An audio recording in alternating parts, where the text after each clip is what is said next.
allegedly, the great and the powerful Cormac. Big up Cormac, one of the best disco DJs out there, one of the best quote unquote party DJs out there. I've seen him play a bunch of times. Saw him play at Adonis, actually. Yeah, I saw him play at Adonis at the Cause. That was the most recent time. That might have been sometime last year. I think he's playing again this week, if I'm not mistaken. So make sure you check out Adonis if you're that way inclined. He has said, according to his person on the Berghain subreddit, I didn't get the screenshot because I didn't find it in time. But according to this person, it says, so Cormac posted that he no longer will be resharing audio clips recorded at Pano out of respect, Pano being Pano Bar, out of respect for the club's policy of keeping it in the moment. And I saw other big DJs from that weekend share ones they followed, they've taken. Have Berghain started an official policy or just a soft policy? I saw that I saw other DJs from the big weekend share ones they followed had taken. I don't mind. Okay, cool. I don't mind the audio clips as they are discreet and it's usually music nerds enjoying music and more music nerds in bear. What do you think? So I don't know if that's true. I don't know if that's true because I haven't seen the image itself, but let's just imagine it is true because Miss Kitten recently, or Kitten, now she's known as, recently said the same sort of thing, that she's not sharing or resharing any of those clips. You can tag her if you want. She might like your thing, but she's not going to reshare them on the profile because that's what some people do, right? They go in Berghain, they record, or even though they cover your phone camera, you still record, but it's obviously you're not going to see anything, and you can kind of record like a video audio clip that can't be seen because there's a camera cover, there's a sticker covering the lens, and then you tag the DJ that's playing, you post up on Instagram stories, and then usually the DJ will fucking reshare that. It's a good way for the DJ to get promotion. It's a good way for you to show off that you were there and get a little bit of social proof and actually, you know, endorphins and shit. Be happy that a famous DJ kind of reshared your thing. I don't obviously do that because I think tagging people in your stories is gay as fuck and super lame and corny and weird. But some people love to do that. I'm not really a big believer in the DJ hero worship, to be honest. But in this respect, I'm a little bit conflicted because I think there's no stopping the inevitable, right? We are where we're at in life. Smartphones are a thing. Social media is a thing. There is no putting that genie back in the bottle. And like I said the other day about the Berghain garden picture, right? There was this picture went viral from the Berghain garden in like 2007. And essentially all you see in this picture is people wearing color, which is weird because when you go Berghain now, everyone's dressed in black. Everyone's dressed in the same, in different variations of like Rick Owens and Balenciaga, basically. But no one's wearing color. But the other thing you see when you're looking at a picture of people in the garden in Berghain, no one's on their phone. Everyone's having a conversation. Everyone's head is up like that. Everyone's head is up looking at the person next to them, which you don't usually see nowadays. You see people, someone's always on their phone looking down, right? So that was a really crazy thing to say, oh my God, look, everyone's in the moment, living in the moment. But then you think back in that era when that picture was taken, I don't know, Nokia's are still the prominent brand. You know, the closest thing to a smartphone we had back in the day was maybe an Alcatel, like a BlackBerry. So that's why. It wasn't because people were doing the right thing and enjoying the moment. They were only doing the right thing because they didn't have the tech at that moment to do the wrong thing. Exactly. You know, so I think it's inevitable where we're going. And I just think it's a little bit annoying to be like, okay, cool, you can't even post because you don't see anything. I know maybe they don't encourage the best of behavior because if you're recording those video / audio clips, that means you're not really present. It also means that you're maybe doing something that's disturbing or annoying somebody else's experience. You might be having the phone in the air, you might have it on in the first place, someone might see it, become more self-conscious, don't want to be free in dancing, expressing themselves, fucking whatever they're gonna do. They might think they're being recorded as well, or it just might encourage them to do also bad behavior, right? It might be like a cycle, like a knock-on effect, like a dominoes, where if you do it, now somebody else that was focusing now takes out their phone, the next person does the same thing, and then so forth and so on and so forth. So I understand that side of things, but I don't know, I don't really see any harm in it on the other side of things. I really don't.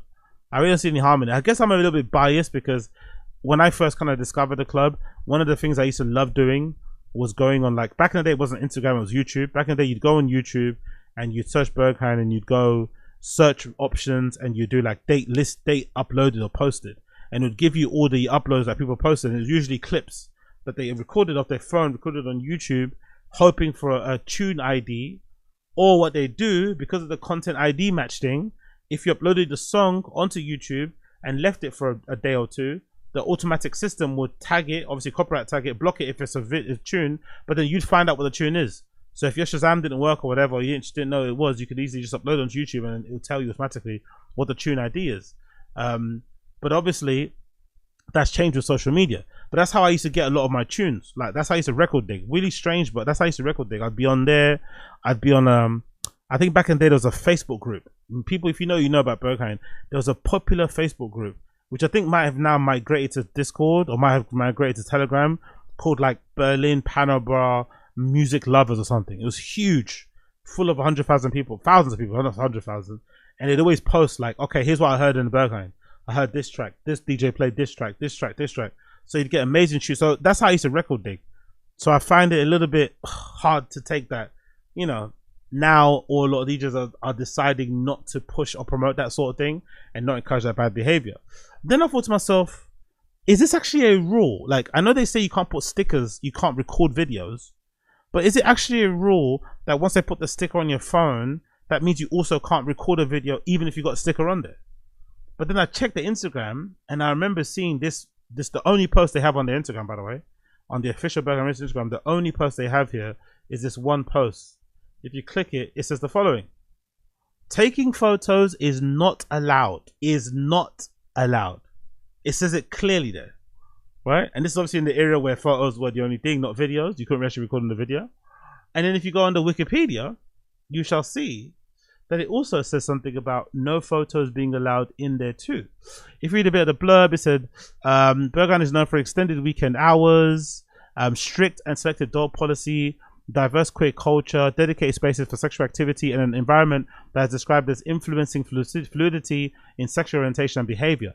It has been embroiled in controversy over drug-related instances, including overdoses, safety concerns, and political criticism, including linked to its drug culture. Berghain's owners launched Berghain, a label, in 2005. Let's see about the photo. I think I've seen it somewhere, right? The photo. Is it photo? Photo. I'm sure I saw the quote here somewhere about the no photos. Where is it? There you go. No photos and videos are allowed inside the club, and the patrons are required to cover their smartphone cameras with a sticker. This policy was maintained in 2020 when the club temporarily converted into an art space for the Studio Berlin exhibition.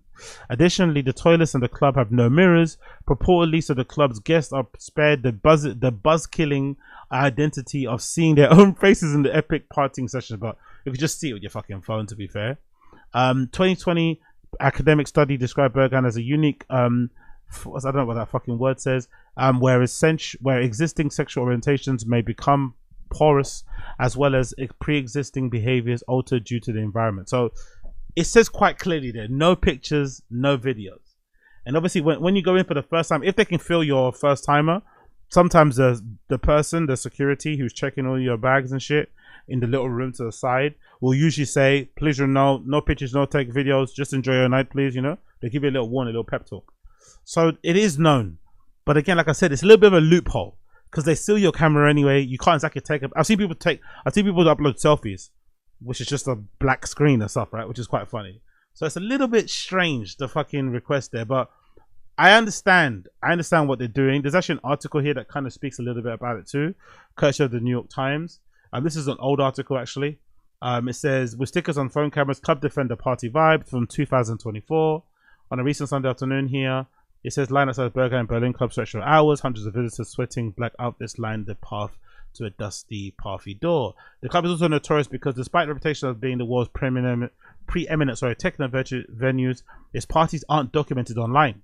Club goers are warned at the door that photos and videos are banned. If any violation will result in expulsion. And I do like seeing that, I'm not going to lie. It is quite funny and, I don't know, it's gratifying to see somebody get chucked out of the club for not following the rules, because it's instant. It's fucking instant. Like, I've been around people. I remember this one time specifically. I think it happens a lot with Russian girls. I don't know why. There was this like kind of like a daughter of an oligarch type of Russian girl, and she was in the toilets. If I'm mistaken, if I remember correctly, and we're waiting to queue in the toilets because obviously the toilets in Berghain are genderless and shit. So you will queue up to the same ones. We're queuing to go into the toilet cubicles.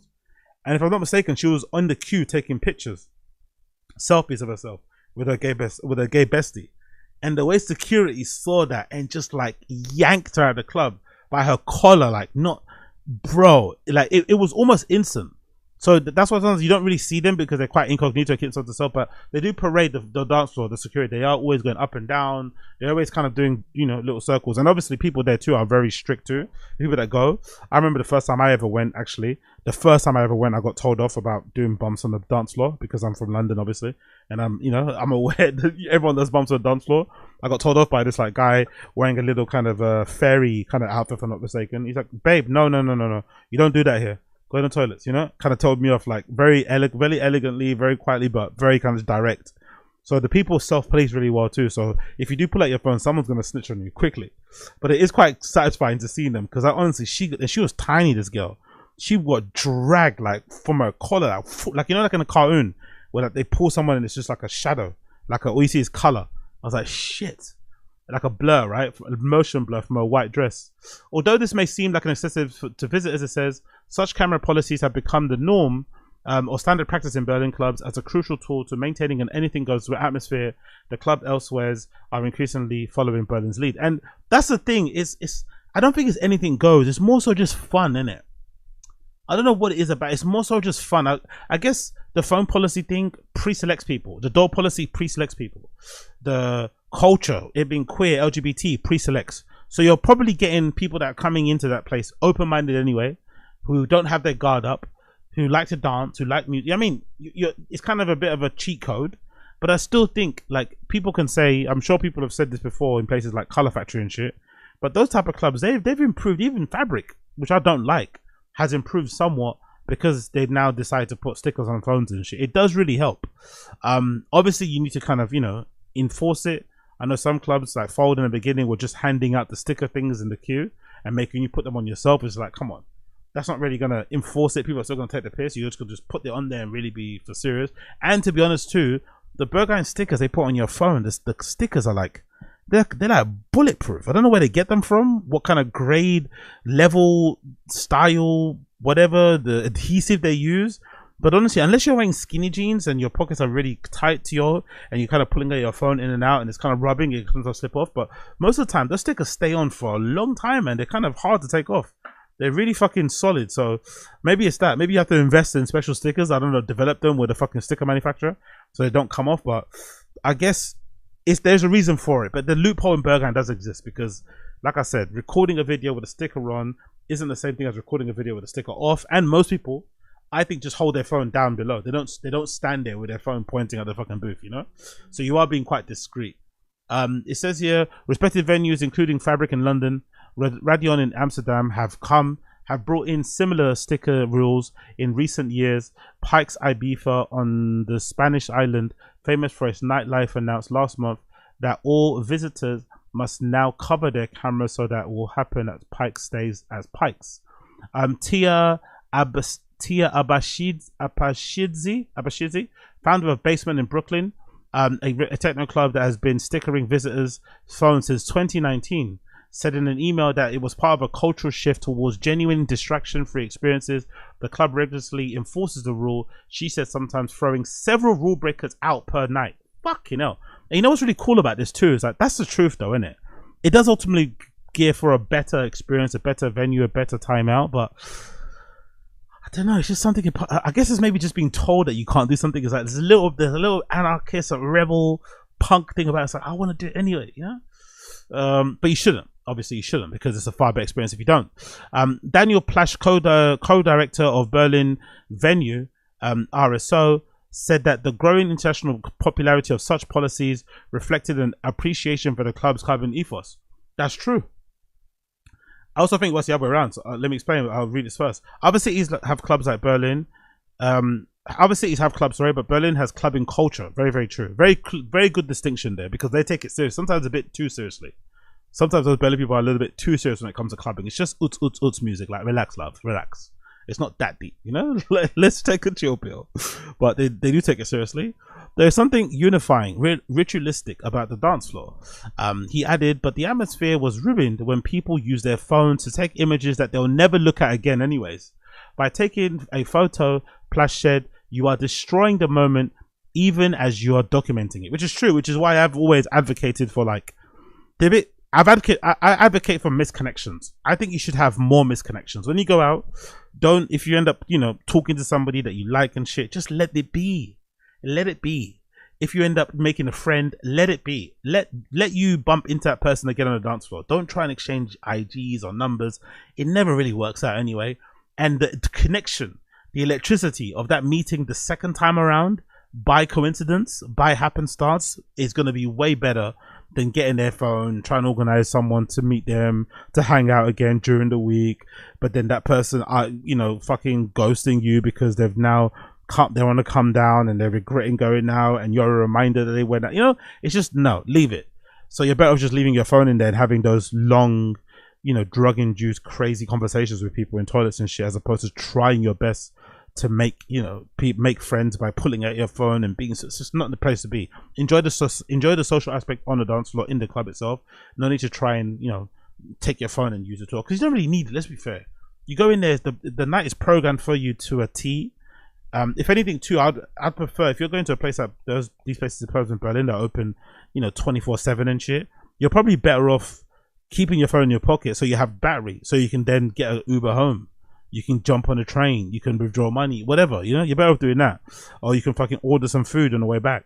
I'd much rather have my battery to order some food than have my battery to add randoms on Instagram that I'm never going to talk to again, But I guess everyone's different. But I'm curious to see how this is going to change people's behaviors, because when you go to Berghain, you do see, for sure, I'm sure some of you have seen as well, you do see a lot of people, especially during the weekend, you see a lot of DJs deciding to reshare those clips from fans who are taking pictures and so excited to be there and shit. And although it's a harmless activity, I can understand for the club it can probably be annoying, because it's almost like the DJs are encouraging bad behavior. But I don't know, man. I don't know. Because if you stop the pictures inside with a sticker, you might as well stop these pictures on the outside. Obviously this is different, but you might as well stop these pictures outside the club itself. I think they're just, maybe there should just be a ban of all pictures within a 500-mile radius of the club. I don't fucking know, but it would be better if they stopped. Okay, so here's someone sharing something. Who's this? This is someone called Yuri Henderman. Big up Yuri Heidman. This Yuri Heidman guy, what's he saying here in his caption? What's this caption? I always like the caption for these after they play there. From the bottom of my heart, thank you so much for the incredible Berghain debut on Sunday. Thanks to the friendly, hard-working staff and all the dancers, to Steffi, to the light artists who did an amazing job as always, and of course to my lovely friends. That means everything. Oh, honestly, the first when I eventually end up getting booked to play there, because it will happen. I speak it into existence. When I eventually do end up playing in a place like Berghain Panorama Bar, that's gonna be the one thing that I won't struggle with. A lot of people struggle with, what friends to put on the guest list. There will be none. Number one, no one will know, and number two, I won't respond to any anyway. But it'll be funny. I think I'll be that petty guy that will probably take screenshots of DMs I'll get from people that I haven't spoken to in like 10 years. Who's suddenly like, oh hey, I just saw the fuck off, So I don't have that issue, but I guess that must be such a problem for people though. Because they announce the Berghain lineups like a month in advance, isn't it? So imagine if you get announced on there, and then someone sees your name, they're like, oh my god, I know her, I know him, and then suddenly they start DMing you like, hey, long time, or they respond back to a message that you sent. Imagine that they respond back to a message that you sent them that they never opened. Now you want to talk to me, huh? Now you want to talk to me. Anyway, it says, I was struggling a lot with the lower back pain over the last few weeks, which made me feel not my best in days leading up to my gig. Big up Yuri. Stay strong. But daily exercises, a heating pad, and a good dose of adrenaline, I guess, did the job. I was in the zone right from the beginning, and most of the nervousness was gone. The club has given me so much over the past 15 years, so it felt incredibly special to play on the Berghain floor. I'm so speechless, and I'll take this time to process the experience. I enjoyed it to the fullest, and all of the kind words after mean so much to me. Have a lovely weekend. What a lovely crowd that was. That was the best birthday present ever. And he posted this yesterday, so it took him a whole day. It took him a whole couple of days to recover. Fucking hell, big up him. Let's just listen to some of the stuff that he played. Is that a video? Yeah, that is a video, right?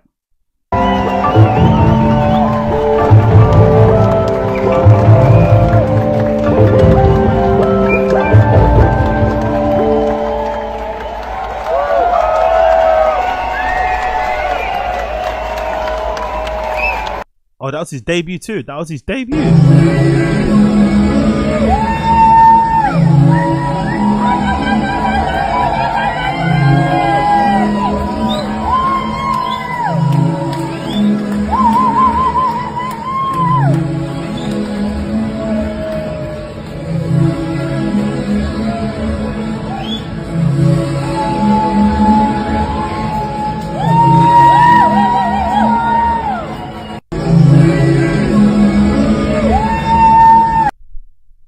Oh wow, is that a cake? I think that's cupcakes someone gave him, right? I guess his friends gave him some cakes there.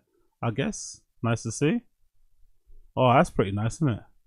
Happy Berghain debut. Oh, that's the thing about having friends in it. I don't have any, so I would never get something like this. But this is so cool.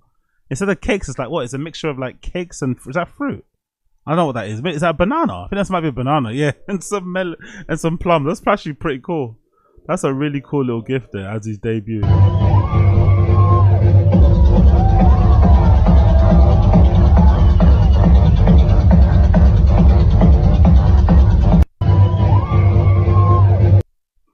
There's a little gateau there. Oh, look all the notes. That's one of the things you don't get a lot of, innit? People sending you notes, happy birthday notes on the napkins and stuff. That's brilliant. That's one of the best things about not having the phone on you. People go analog, innit? Start sending you fucking papers, handing them over to you, and obviously the menu there. I mean, sorry, the lineup as well. So big up Yuri, big up Yuri. That's fucking brilliant. Love to see that one. Love to see that one. Who's this one? Long time coming back to Berg after 10 years. Thanks for the best weekend. Dreamed of visiting, being my past passion. Thanks to Kerry for the incredible set and making Berghain better than I expected. Let's see this one. Any clips?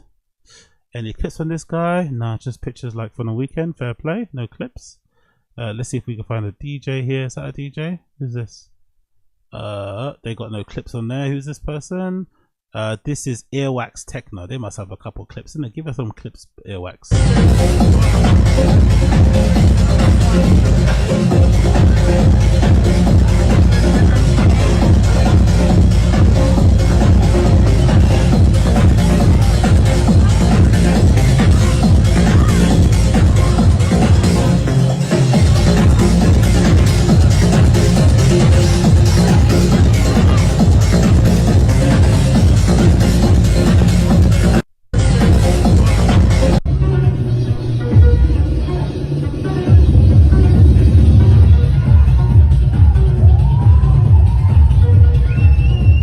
Good.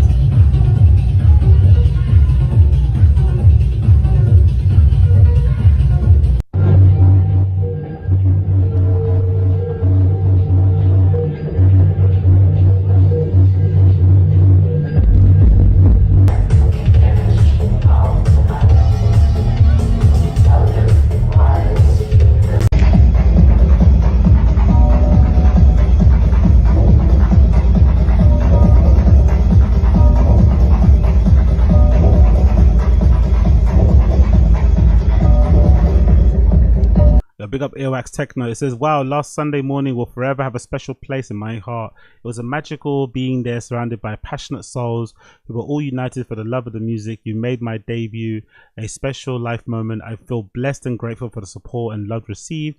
It was a very meaningful experience. A big thanks to Steffi. Shit, Steffi invited a bunch of people. I guess it'll stay, maybe Steffi's label now or something. Everyone's thanking Steffi. That's Face Fatale, right? Face Fatale performed as well over the last weekend. Is that a DJ? Who's this? We live. I didn't know what to expect. Okay, cool. This is someone that went there. I didn't know what to expect. Will definitely be blown away. The intro shaped the ambient with low BPM break beats, slowly building up to faster BPM and well-known 4x4 beats. Look at this person geeking out. Big up. Who's this? Geordie. Big up Geordie out here geeking out. Love to see it. Love to hear it. A large part of the live set was fairly low in BPM, 125, but later in the night it built up to around 130 BPM and maybe even lighter. I really enjoyed the low BPM moments, even though they didn't feel low because they're extremely danceable. Oh, nice. That's very hard but that's a very hard skill to do, to be honest.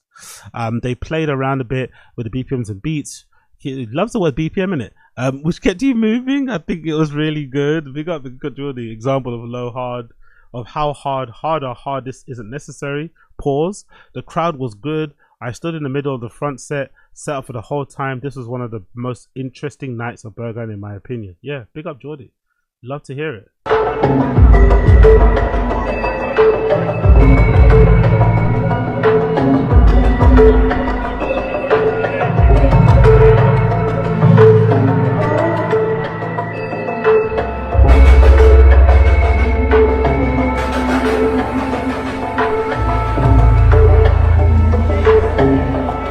This type of music you listen to wearing fucking drop crotch pants, topless.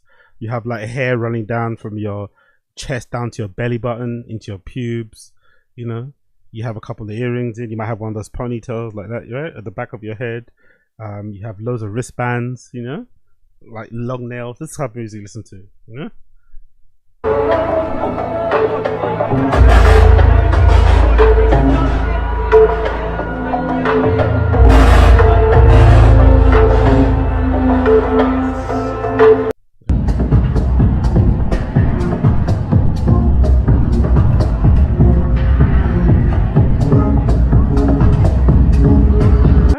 Fair play. Big up this guy. So let's see how it goes. Let's see how it goes with no photo policy. But I don't know, man. I don't think it's gonna work long term. People like to post things. People like to post that they've been to places. So I don't think this is gonna end anytime soon. This is literally the biggest lifesaver. What's this person say? I already shared some of my risky side quests. What's this about? Who's this lady? For your night out there, can kid you, to be honest, like any festival, because you can use it like everywhere. But especially if your friends are like mine, which means they tell you they're already on the way, but those freaking bitches are still getting ready. Definitely will need this app as well. Number one. Come on, bro. There's apps to rave now. What's this app called? I already skipped sharing some of the risky words and nearly got kidnapped. So this app is definitely for me. Especially, okay. I'm not. I don't know. What's this? I guess it's a safety thing, right? I don't give a fuck, man. Maybe don't drink and do as much drugs and keep a blicky on you. I don't know. You'll figure it out. If an app needs to save you, you probably should stay at home. I'm not gonna lie. If you need an app to save you, you probably should stay at home. But hey, what do I know? Absolutely nothing.